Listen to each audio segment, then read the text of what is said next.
Minsan ka na rin nagsimula, di ba? From nothing to something to a guy that has very soon, no? His very own Viva One adaptation. Di ba? Ganun. Palakpakan naman po dyan, guys.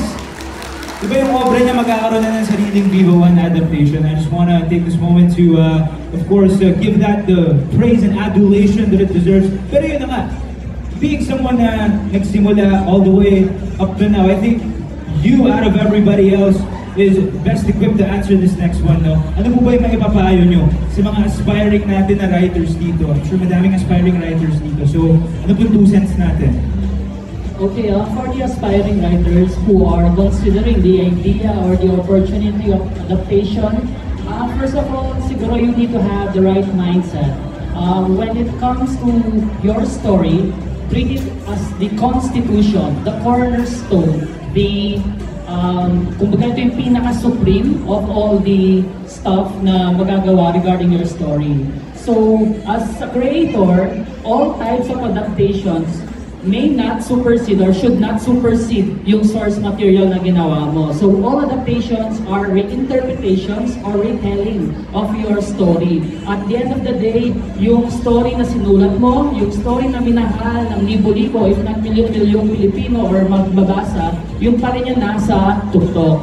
So, keep that in mind always kasi baka nagkakaroon ng doubt or ng second thoughts about baka mas maganda yung adaptation because of source material or baka it will be treated differently by your readers. And also, do not, hopefully, we are hearing a lot about adaptations. Marami nagsasabi, ay masisira yung imagination namin. Ay wala na, sira na si Loki or kuwari, gano'n, sa mga gano'n, di ba?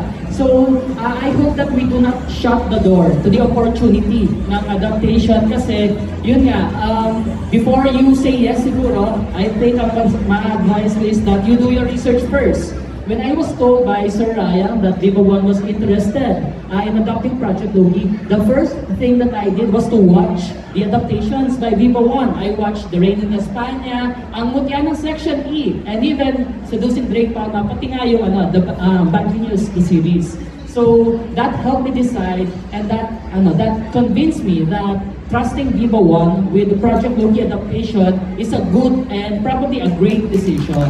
So I hope that I know or I think naman po na we are not the last batch of Wattpad writers na magkakaroon ng adaptation. So I hope that those writers will study not only the opportunity but also the previous works by Viva One to help them decide if it's the right path. Kasi for me, after watching those adaptations, I knew that Viva One can deliver, and I am actually encouraged by what I've read so far. I don't know if I can share that, but I've read the outline and it is going to be faithful to the source material and it's going to have a lot of depths and layers.